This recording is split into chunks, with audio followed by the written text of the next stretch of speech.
Alors j'ai pris des documents à la Bibliothèque nationale à Paris, des témoignages des conquérants de l'époque, des conquérants français.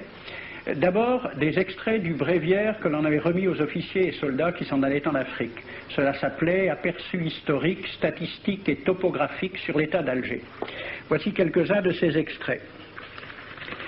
Ces contrées sont des terres vacantes, abandonnées aux mauvaises herbes par la paresse et l'indolence des morts. Les femmes du pays sont livrées par la paresse des Arabes, qui passent toute leur vie à fumer, à la turpitude de mœurs extrêmement relâchées. Elles n'ont pas de religion.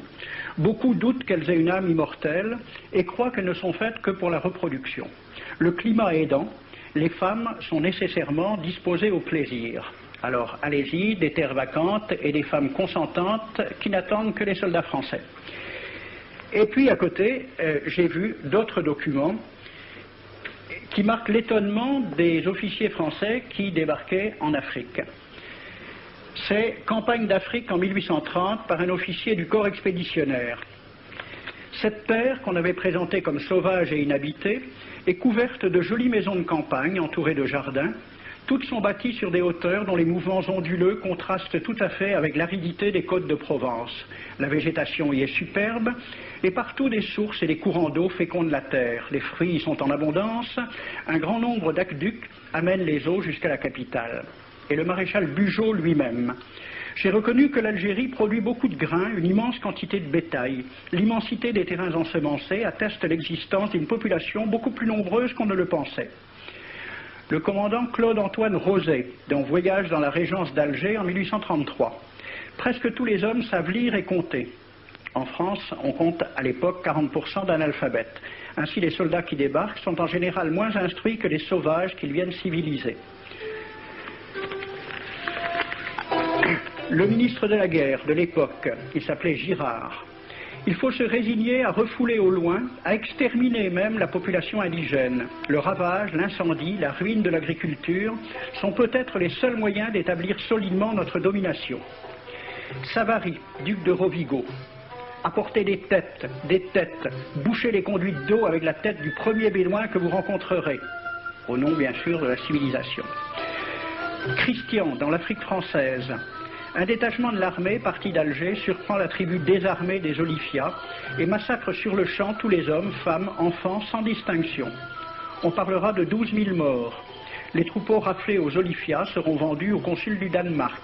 Quant au reste du butin, il fut exposé au marché de Babazoun. On y voyait des bracelets de femmes, encore attachés à des poignets coupés, et des boucles d'oreilles pendant à des lambeaux de chair, au nom de la civilisation. Le colonel François de Montagnac. Selon moi, toutes les populations qui n'acceptent pas nos conditions doivent être rasées. Tout doit être pris, saccagé, sans distinction d'âge et de sexe. L'herbe ne doit plus pousser là où l'armée française a mis le pied. Saint-Arnaud, il était commandant et c'était aussi un mari très attentionné. Il écrit à sa femme « Chère Louise, je suis bivouaqué par une chaleur de 40 degrés au milieu de 20 villages superbes qui ne se sont jamais bien soumis. Je leur ai donné jusqu'à ce soir pour payer les impôts et les amendes que je leur inflige.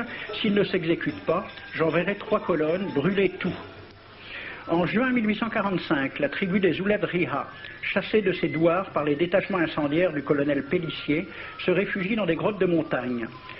Ordre du maréchal Bugeaud. Si ces gredins se retirent dans leurs cavernes, imitez Cavaignac aux Béha, fumez-les à outrance comme des renards. Voici le récit d'un témoin, français bien sûr. Voir au milieu de la nuit, à la faveur de la lune, un corps de troupes françaises occupé à entretenir un feu infernal. Entendre les sourds gémissements des hommes, des femmes, des enfants et des animaux, le craquement des rochers calcinés s'écroulant. Le matin, quand on chercha à dégager l'entrée des cavernes, gisaient des bœufs, des ânes, des moutons. Parmi les animaux, entassés sous eux, on trouvait des hommes, des femmes, des enfants. J'ai vu un homme mort, le genou à terre, la main crispée sur la corne d'un bœuf. Devant lui était une femme tenant son enfant dans ses bras. Cet homme avait été asphyxié au moment où il cherchait à préserver sa famille de la rage de cet animal. On a compté 760 cadavres. Le 8 mai 1845, Saint-Arnaud découvre 500 Algériens qui s'abritent dans une grotte entre Ténès et Mostaganem. Saint-Arnaud ordonne à ses soldats de les emmurer vivants. Il écrit « Je fais boucher hermétiquement toutes les issues et je fais un vaste cimetière. La terre couvrira à jamais les cadavres de ces fanatiques. » C'est à peu près ce qu'ont dit les Allemands en massacrant le village d'Oradour-sur-Glane. Montagnac, toujours lui, le colonel. Voilà comment il faut faire la guerre aux Arabes. Tuer tous les hommes jusqu'à l'âge de 15 ans. Prendre toutes les femmes et les enfants. Vous me demandez ce que nous faisons des femmes que nous prenons?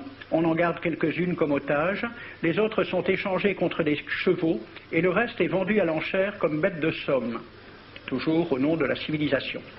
Nous rapportons un plein baril d'oreilles récoltées paire à paire sur les prisonniers. Il contient même celle d'un de nos 58 gendarmes morts de maladie. 2 pièces de 100 sous ne sont pas à dédaigner. Le maréchal Soult, ministre de la guerre, répondant à des questions à la Chambre des députés. En Europe, un tel acte serait horrible et détestable. En Afrique, c'est la guerre même. C'est la guerre même, c'est du moins ce que dit le ministre français, mais en face, voici un décret pris par l'émir des Arabes, l'émir Abdelkader. Tout Arabe qui amènera vivant un soldat français recevra pour récompense la somme de 8 douros. Tout Arabe qui aura un Français en sa possession sera tenu de le bien traiter et de le conduire le plus promptement possible, soit devant le califat, soit devant l'émir lui-même. Dans le cas où le prisonnier aurait à se plaindre de mauvais traitements, l'Arabe n'aura droit à aucune récompense. À la lecture de ce décret, question d'un soldat algérien, quelle récompense pour un prisonnier vivant? L'émir répond 8 douros. Et pour une tête coupée, l'émir répond 25 coups de bâton sur la plante des pieds. De quel côté était la civilisation? J'ai donc fait ce film avec les citations et des dessins et gravures qui étaient à la Bibliothèque nationale à Paris, et j'ai proposé le film à la Ligue de l'enseignement pour qu'il soit projeté dans les lycées et collèges de France et de Navarre. La Ligue de l'enseignement l'a refusé avec cette appréciation. Quoique très correctement réalisé et basé sur des documents indiscutables, ce film va à l'encontre de toutes les idées qui servent de base à l'enseignement de la pénétration française en Afrique du Nord, ce qui rend sa diffusion impossible. C'était reconnaître que l'enseignement n'avait pas pour but l'éducation, c'est-à-dire l'ouverture vers la réalité, mais l'endoctrinement au service d'une idée politique.